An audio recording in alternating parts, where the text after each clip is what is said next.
शहर चला गांव की ओर। जी हाँ, यही है आज की कहानी का शीर्षक।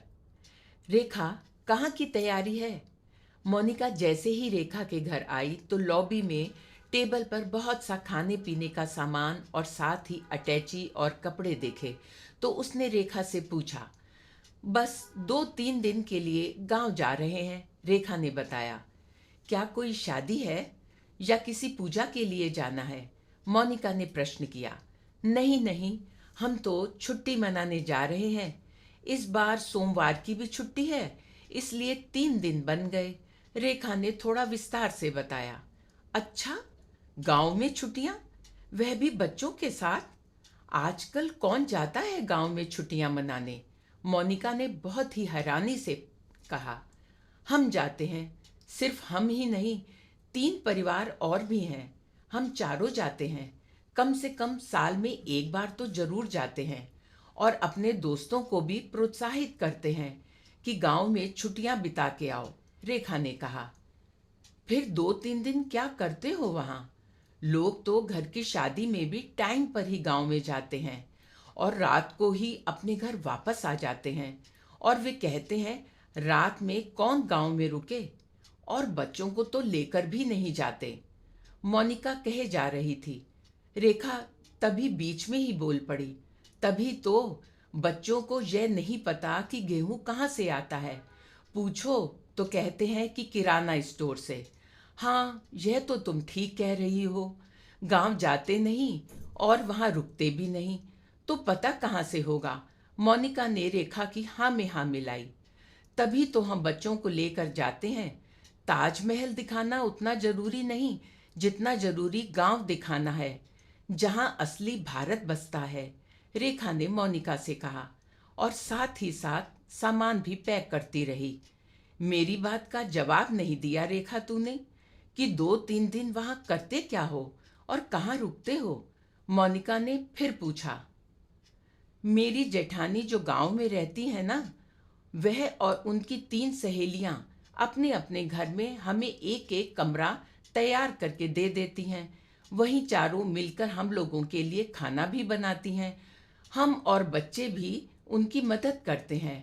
हम सब वहीं गांव का खाना, शकरकंदी, लाल मिर्चों की चटनी, सरसों का साग, लस्सी, बथुए का रायता, मक्के और बाजरे की रोटी, गुड़, घी, शक्कर, बस यही सब खाते हैं, रेखा बता रही थी। मोनिका फिर बोली। चलो, तुम लोग तो खा लेते होगे, पर यह सब बच्चे कैसे खाते हैं? यही तो इनको सिखाना है कि पिज्जा बर्गर नहीं, हमारा असली खाना तो यही है, रेखा ने समझाया। पर बाकी आदमी और लड़के क्या करते हैं? मोनिका की जिज्ञासा फिर झलकी। वहां आदमी और लड़के का तो प्रश्न ही नहीं उठता। सब मिलकर काम करते हैं। यह मैसेज भी हम गांव के पुरुषों को देते हैं कि चाहे खाने का काम हो या दूसरे का काम हो, सबको सब काम मिलजुल कर करने चाहिए।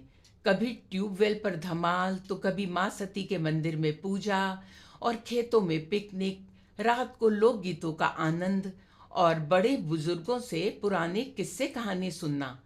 3-4 दिन कैसे बीत जाते हैं पता ही नहीं चलता, रेखा ने मोनिका को बताया। पर तेरी जेठानी और उनकी सहेलियां तो थक जाती होंगी, सोचती होंगी कब जाएंगे ये लोग, मोनिका ने फिर कहा। सच कहूं तो मोनिका, हम लोगों का शहर में ज्यादा बुरा हाल है। कोई बिना फोन करे या बिना टाइम लिए आ जाए तो हमें बुरा लग जाता है। हम किसी तरह उनसे बात तो करते हैं, पर उनके जाते ही कहते हैं यहाँ तो पढ़े लिखे गंवार हैं। बिना फोन किए मुंह उठाकर चले आते हैं। गांव में तो लोग चलते फिरते आ जाते हैं दुआ सलाम करने। फिर मोनिका, हमारा उद्देश्य अपने गांव के लोगों की मदद करना भी तो है ना। हमने तो मदद करने का यह एक तरीका निकाला है, साथ में बच्चों को संस्कार और शिक्षा भी मिल जाती है, रेखा बोल रही थी। मोनिका ने फिर टोका। मदद? मदद कैसे? देखो, हम 4 परिवार जाते हैं। चारों के परिवार में 4-4 सदस्य हैं। शहर में अगर कहीं बाहर घूमने जाओ तो आजकल होटल का कमरा ही कम से कम 3-4 हजार का होता है, और एक्स्ट्रा बेड के 800 अलग, ऊपर से खाना पीना 100 अलग। इधर गांव में हम प्रत्येक दिन प्रत्येक परिवार मात्र 4,000 तक देते हैं, वह भी रहना और खाना पीना मिलाकर। मोनिका फिर बोली, वाह, घर को ही होटल बना लिया। मोनिका, होम स्टे का नाम तो सुना होगा, आजकल बहुत पॉपुलर हो रहे हैं। हम में से बहुत सारे लोग उनमें छुट्टियां बिताने जाते हैं। फिर हमारे गांव के घर होम स्टे क्यों नहीं बन सकते? हमारे गांव वालों को भी तो इनकम हो। तुम्हें तो पता है, गांव में सबके पास छोटे छोटे खेत ही रह गए हैं। नौकरियां भी अब इतनी नहीं हैं। किसान की हालत भी कुछ अच्छी नहीं है।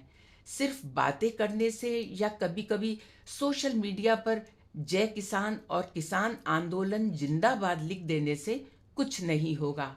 हमें वास्तव में आगे बढ़कर इन धरती पुत्रों की मदद करनी ही होगी। उनके आय के साधन बढ़ाने ही होंगे। किसान खुश तो देश खुशहाल होगा।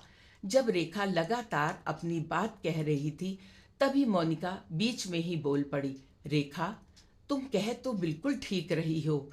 बातों से तो पेट नहीं भरता, उसके लिए कुछ प्रयास करने ही पड़ेंगे। लोगों को गांव के प्रति अपनी सोच बदलनी ही होगी। तभी समृद्ध किसान के साथ हम समृद्ध भारत का सपना साकार कर पाएंगे। साथियों, इस बार आप भी अपने परिवार के साथ गांव में कुछ दिन अवश्य बिताइए और समृद्ध किसान और समृद्ध भारत का सपना साकार कर दिखाइए। ये चैनल आपका अपना चैनल है। इसको लाइक, शेयर और सब्सक्राइब करना न भूलें। धन्यवाद।